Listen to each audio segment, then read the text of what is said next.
नमस्कार। इस वीडियो में हम लोग लूसेंट के भूगोल को पढ़ना स्टार्ट करेंगे और जिसमें कि हम लोग पहला चैप्टर भी कवर करेंगे। तो आइए स्टार्ट करते हैं। सर्वप्रथम भूगोल शब्द का प्रयोग इरेटोस्थनीज एक ग्रीक विद्वान 276 टू 194 ईसा पूर्व यानी कि इरेटोस्थनीज ने किया। ये शब्द ग्रीक भाषा के दो मूल शब्द जियो और ग्राफोस से जो है प्राप्त किया गया है या फिर बना है। जियो का मतलब पृथ्वी होता है और ग्राफोस का मतलब वर्णन होता है। दोनों को एक साथ रखने पर इसका अर्थ बनता है पृथ्वी का वर्णन। भूगोल के नामकरण एवं इस विषय को प्राथमिक स्तर पर व्यवस्थित रूप प्रदान करने का श्रेय यूनान के निवासियों को जाता है। हिकेटियस ने अपनी पुस्तक जस पीरियोडस यानी कि पृथ्वी का वर्णन में सबसे पहले भौगोलिक तत्वों का क्रमबद्ध समावेश किया। अध्ययन के लिए स्वतंत्र विषय के रूप में भूगोल को 19वीं शताब्दी में ही मान्यता मिली। 20वीं शताब्दी के आरंभ में भूगोल मनुष्य और पर्यावरण के पारस्परिक संबंधों के अध्ययन के रूप में विकसित हुआ। इसकी दो विचारधाराएं हैं। पहला, संभववाद। इसके अनुसार मनुष्य अपने पर्यावरण में परिवर्तन करने में समर्थ है तथा वो प्रकृति प्रदत्त अनेक संभावनाओं को अपनी इच्छा के अनुसार उपयोग कर सकता है। भूगोलवेत्ता वाइडल डीला ब्लास और फैब्रे ये बात बताए हुए हैं, यानी कि इस विचारधारा के जो है समर्थक हैं। निश्चयवाद का बात करें तो इसके अनुसार मनुष्य के सारे काम पर्यावरण द्वारा निर्धारित होते हैं, अतः मनुष्य को स्वेच्छापरक कुछ करने की स्वतंत्रता कम है। इस विचारधारा के प्रमुख समर्थक हैं भूगोलवेत्ता रीटर और रैटजिल। ये नवीन निश्चयवाद के संस्थापक हैं, एलन सैम्पुल और हटिंगटन। तो ये जो है ये दो विचारधाराएं हो गई जो कि भूगोल की विचारधारा ही हैं। और हमें ध्यान रखना है कि भूगोल का जनक हिकेटियस को माना जाता है। वर्तमान भूगोल का जनक जो है अलेक्जेंडर वॉन हेम्बोल्ट को माना जाता है। व्यवस्थित भूगोल का जनक इरेटोस्थनीज को माना जाता है, जबकि भौतिक भूगोल का जनक पोलिडोनियम को माना जाता है। सांस्कृतिक भूगोल का जनक जो है कार्ल ओ सावर को माना जाता है। गणितीय भूगोल का जनक या संस्थापक थेल्स व एनेक्सीमिंडर को माना जाता है। विश्व ग्लोब का निर्माता मार्टिन बेहम को माना जाता है, जबकि विश्व मानचित्र के निर्माणकर्ता अनेक्जी मेंडर को माना जाता है। भौगोलिक विश्वकोश का रचनाकार एस्ट्रेबो को माना जाता है। नेक्स्ट हमारा टॉपिक हो जाएगा भारत की कुछ सॉरी सॉरी भूगोल की कुछ परिभाषाएं।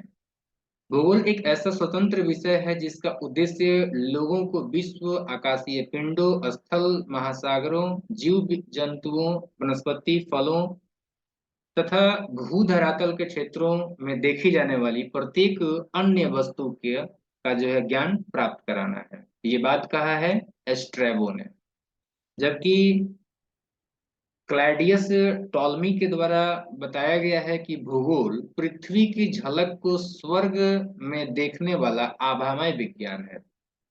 वहीं कार्ल रिटर ने बताया है कि भूगोल वो विज्ञान है जिसमें पृथ्वी को स्वतंत्र ग्रह के रूप में मान्यता देते हुए उसके समस्त लक्षणों, घटनाओं तथा उसके अंतः संबंध का अध्ययन किया जाता है।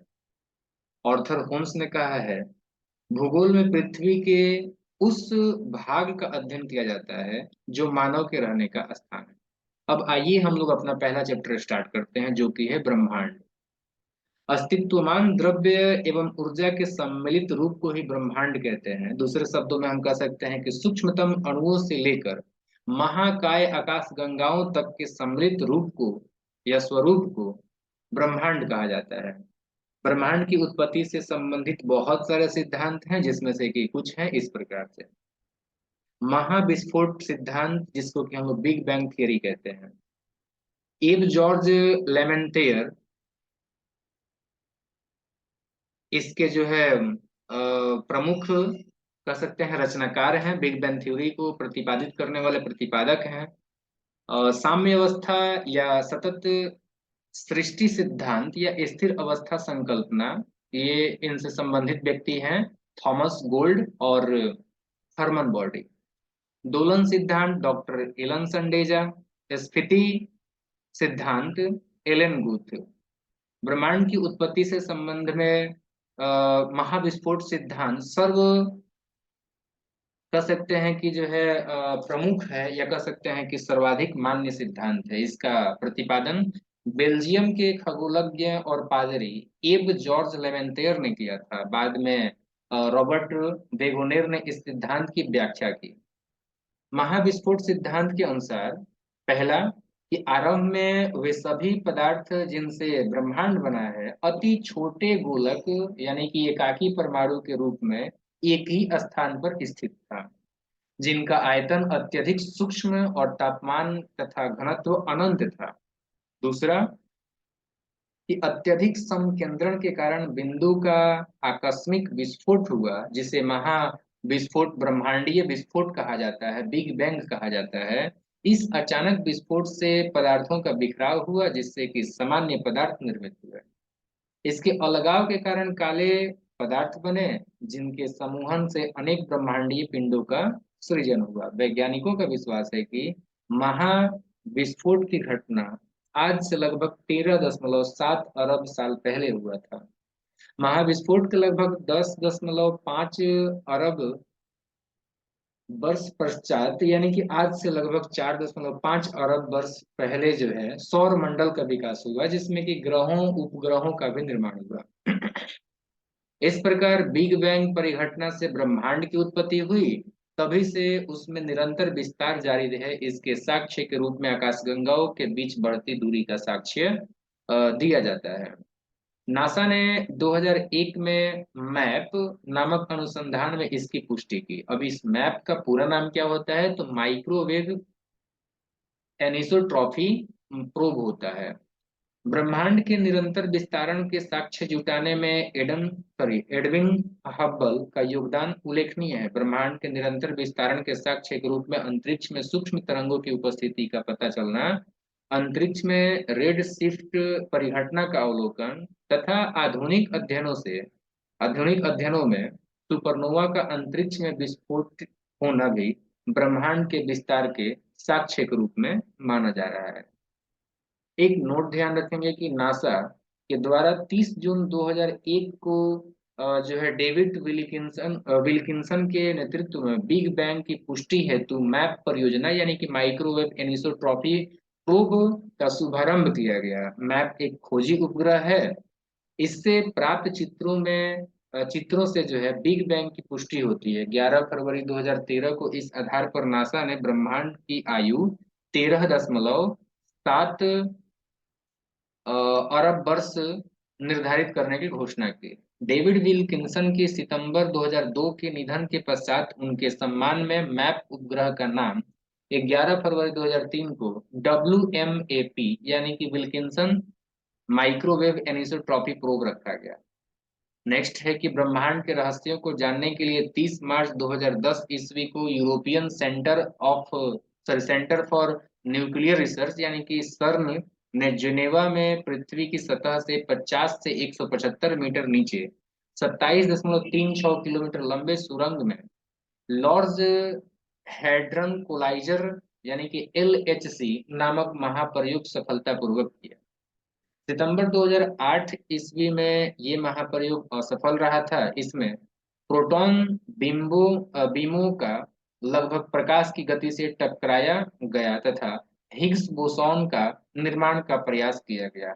माना जाता है कि गॉड पार्टिकल के नाम से जाना जाने वाला हिग्स बोसॉन में ही ब्रह्मांड के रहस्य छिपे हैं, क्योंकि ये सबसे बेसिक यूनिट माना जाता है। सर्न ने 4 जुलाई 2012 ईस्वी को हिग्स बोसॉन से मिलता जुलता सब एटॉमिक पार्टिकल की खोज करने में सफलता हासिल की है। इससे ब्रह्मांड के रहस्यों को जानने में के विषय में महत्वपूर्ण उपलब्धि माना जा रहा है।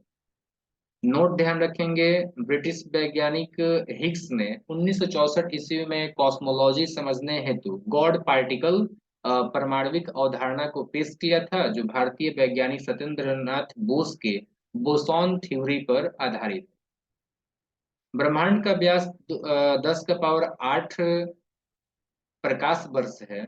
ब्रह्मांड में अनुमानतः 10 अरब मंदाकिनी यानी कि गैलेक्सीज हैं, और प्रत्येक मंदाकिनी अनुमानतः 10, सॉरी, मैंने गलती से 10 बोल दिया था। ब्रह्मांड में अनुमानतः 100 अरब जो है मंदाकिनी अ, हैं, और प्रत्येक मंदाकिनी में अनुमानतः 100 अरब जो है तारे हैं। यानी कि ध्यान रखेंगे कि ब्रह्मांड में जब बात करते हैं तो 10 टू द पावर 10 गैलेक्सीज हैं, और हर एक गैलेक्सीज के अंदर में जो है 10 टू द पावर 10 स्टार्स हैं। मंदाकिनी तारों का ऐसा समूह होता है जो धुंधला दिखाई पड़ता है, तथा जो तारा निर्माण प्रक्रिया की शुरुआत का गैस पुंज है। हमारी पृथ्वी की अपनी एक मंदाकिनी है जिसे दूध मेखला या फिर आकाश गंगा कहते हैं। अब तक इस मंदाकिनी का 80% भाग सर्पिला है। इस मंदाकिनी को सबसे पहले गैलीलियो ने देखा था। आकाशगंगा की सबसे नजदीकी मंदाकिनी को देवयानी यानी कि जो है एंड्रोमीडा कहते हैं। नवीनतम ज्ञात मंदाकिनी है ड्वार्फ मंदाकिनी। और निहारिका के बारे में बात करें तो ये एक ब्रह्मांडीय नर्सरी है जहाँ तारों का जन्म होता है। निहारिका में धूल और गैसों का बादल होता है। सभी तारों का जन्म निहारिका में होता है, सिर्फ कुछ दुर्लभ अवसरों को छोड़कर जिसमें दो न्यूट्रॉन तारे एक श्याम बीवर बनाते हैं। वैसे ही न्यूट्रॉन तारे और श्याम बीवर मृत सॉरी वैसे भी न्यूट्रॉन तारे और श्याम बीवर मृत तारे माने जाते हैं।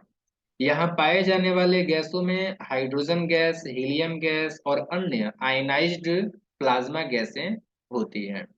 निहारिका दो अलग अलग कारणों से बनती है। पहला, ब्रह्मांड की उत्पत्ति, और दूसरा है किसी विस्फोट तारे से बने सुपरनोवा से। ब्रह्मांड के जन्म के बाद परमाणुओं का जन्म हुआ, और इन परमाणुओं से धूल और गैस के बादलों का निर्माण हुआ।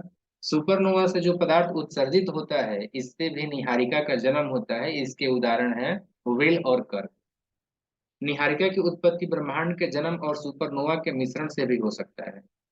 तो आइए अब हम जानते हैं निहारिका के कुछ प्रकारों के बारे में। पहला, उत्सर्जन निहारिका। ये सबसे सुंदर और रंग बिरंगी होती है। ये बन रहे तारों से प्रकाशित होती है। उदाहरण है चिल और झील निहारिका। परावर्तन निहारिकाएं, ये तारों के प्रकाश को परावर्तित करती हैं। ये तारे या तो निहारिका के अंदर होते हैं या पास में होते हैं। इसका एग्जाम्पल हो जाएगा आपका प्लेइडेंस निहारिका। श्याम निहारिकाओं का बात करें तो ये अपने पीछे आने वाली प्रकाश को एक दीवार की तरह रोक देती है, जिसका कारण है कि हम अपनी आकाशगंगा में बहुत दूर तक नहीं देख सकते हैं। ग्रहीय निहारिकाओं का बात किया जाए तो इसका निर्माण उस वक्त होता है जब एक सामान्य तारा एक लाल दानव तारे में बदलकर अपने बाहरी तहों को उत्सर्जित कर देता है। इसी वजह से इसका आकार गोल होता है। ओरियन नेबुला हमारे आकाशगंगा के सबसे भी शीतल और चमकीले तारों का समूह है। तारों के बारे में विस्तृत जानकारी के लिए भौतिक का अध्याय ब्रह्मांड हम लोग पढ़ेंगे आगे के चैप्टर में। तो यहीं पे हमारा पहला चैप्टर जो है खत्म होता है भूगोल का। धन्यवाद।